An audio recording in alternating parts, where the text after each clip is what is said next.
trip to the vet can be very stressful for animals. In this video, I'll talk about some different ways that you can help reduce the stress for yourself and for your pet.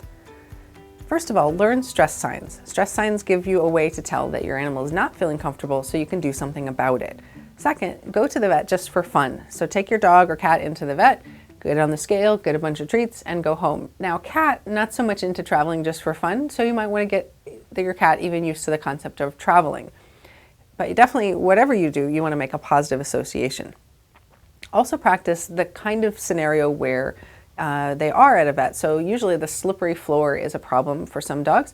So we want to get your dog used to walking on a slippery floor or whatever surface is at your veterinary office. Also, exercising before your session can be really useful. So if you exercise outside and then you walk into the vets, they've got a little bit of calm relaxation going, so that can be helpful. The other thing is to think about the various ways that you can train your pet to be ready for the vet. So cooperative care makes it much less stressful, and I'll talk about some of those cues that you can teach in a minute. Here's a list of items that you'll want to bring with you to the vet. First of all, tasty treats. Your very tastiest treats. If they've got some that they like and some that they really love, bring the ones they really love because their appetite will be suppressed when they're feeling stressed. A washable toy. If it gets on the floor, you'll probably get some germs from the vet, so you'll want to be able to wash that later. A helper, notes. You need to be able to learn what happened at the vet, and you might not be paying your 100% fullest attention. So if you can write something down, that'll be useful. Write down the questions that you have and bring those with you to the vet so you can concentrate more on the animal in the moment and your questions are still there for easy access.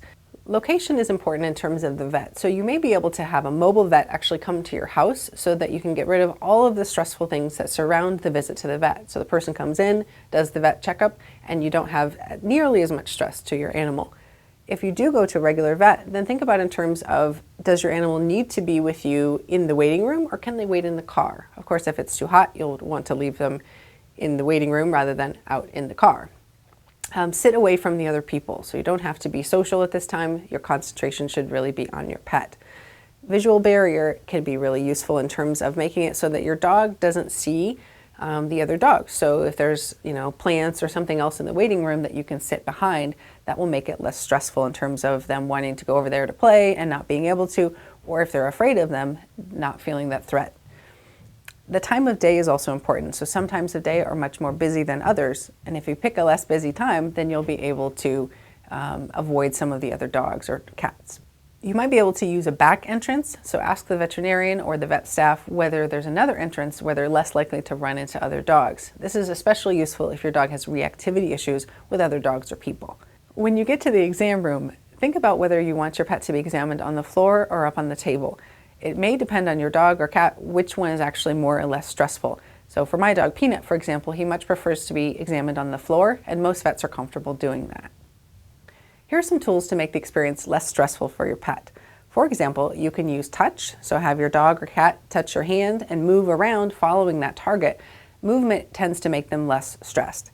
You can also use Find It, where they're looking for a particular item like a key, your keys, or a toy or something else. Now, obviously you want to make sure that you don't put those in areas where they might be soaking up germs. So usually I tend to put those up a little bit higher. Go to your bed is also really useful. Make sure that you bring the bed. The bed is nice because it gives them a place to relax. It's not that cold, hard, slippery floor. Other things that you can do are discrimination games. So if you've pre-taught discriminating between two different kinds of objects, you can have them practice that discrimination at the vets, or you can actually start the teaching there. It is a little bit frustrating to do discrimination games if you're not very careful, so make sure that you take it nice and easy so that your steps are small and that your dog or cat is successful.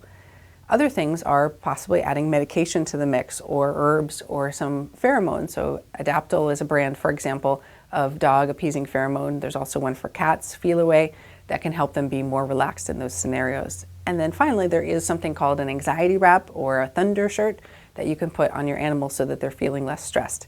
Now, don't just put that wrap on them and then take them to the vet every time. Otherwise, it becomes their scary suit. So it becomes a predictor that something bad is going to happen to them.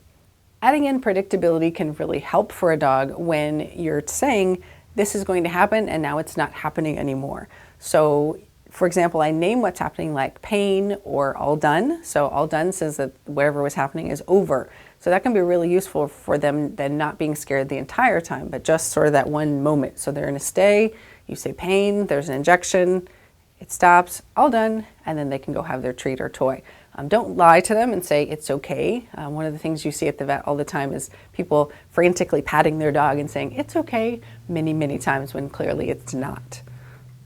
One of the very first things that the dog or cat will do when they get in is to be weighed. So you can pre-train that as a behavior. Teach them to go up to the table and stay on it. You can do that at home and then transfer it pretty easily to the scale.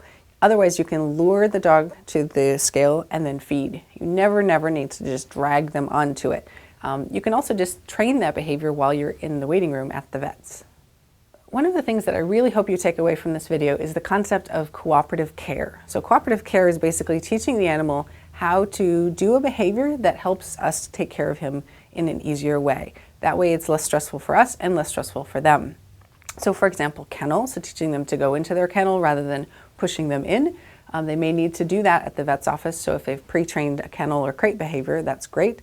But more specifically, something like neck, so teaching them to hold their neck in a certain way so that you can get a blood draw. You would be probably restraining them as well for an added piece of safety, but having it pre-trained is really useful. Paw, so they can hold up their paw, again, for blood draws or for nail trims. Play dead, that gets them over on their side.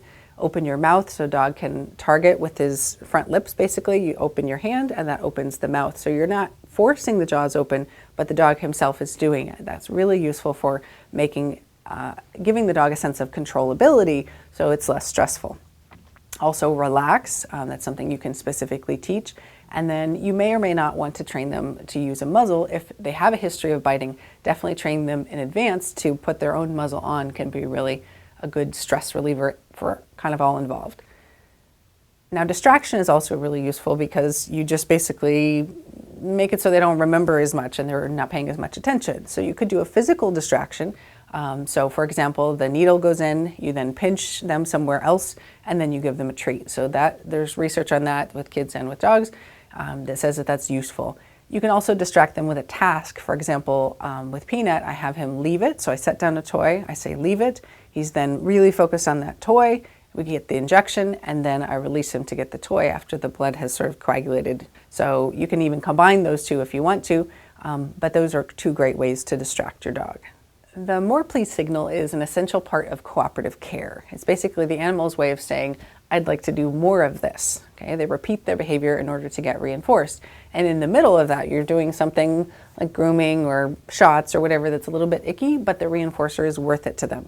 So for example, they do a chin target for toothbrushing. So dog targets their chin to your hand, you brush the teeth, and as long as that chin is in your hand, you continue with the brushing and treating. So they're saying, yes, this is worth it to me. Same thing can be rug targeting, so going to a rug and staying there as a way to do a more please signal for brushing the fur. Another more please signal would be a paw target for trimming the nails. So if they hold their nails on the target, you trim the nail and treat. So you're making it worth their while with the treat. They're saying, I'm playing this game by using the more please signal. So I recommend that you take a couple of moments after this and watch the specific video on more please signals. As hard as it can be, I recommend that you try to stay calm yourself, or at least project an air of calm. Fur feels really good to us, and so we tend to really pet the dog a lot while we're at the vet's office, and it tends to not really make them less stressed, it makes us less stressed. So take your stress out in other ways. Scratch, not pat. So if you're petting a dog, using a scritching motion rather than patting tends to add more stress instead. And leaving on time or early for your appointment makes it so that you're not all harassed, and then the animal won't be picking up on that stress. Also, don't stress if you are late. If you're late, just call them, say you'll be there, and then relax. And then finally, you might even try some yoga breathing. If you're at the vet and you find that your animal is not ready for a procedure, so the only way to get them to do it would be to force them, for example, ask yourself, does this have to happen today? Could I do a nail trim at home, for example? Do we have to do it now? Could I go away and then maybe the animal could be pre-sedated before they come in? So there may be other ways to do something that doesn't add extra stress for the animal. The other question to ask is, do you need to be present? For my dog, me being there is actually much more comforting because I've trained him to do these various behaviors and he's more comfortable with me. Your dog may be more comfortable if they just take the dog and go back in the back room. So it's up to you. but I recommend that if your vet will let you and your dog is comfortable with it, that you go with them. So in conclusion, there are many different ways that you can help your pet with stress reduction. Prepare in advance, that's a big one. Train for cooperation, and stay calm yourself.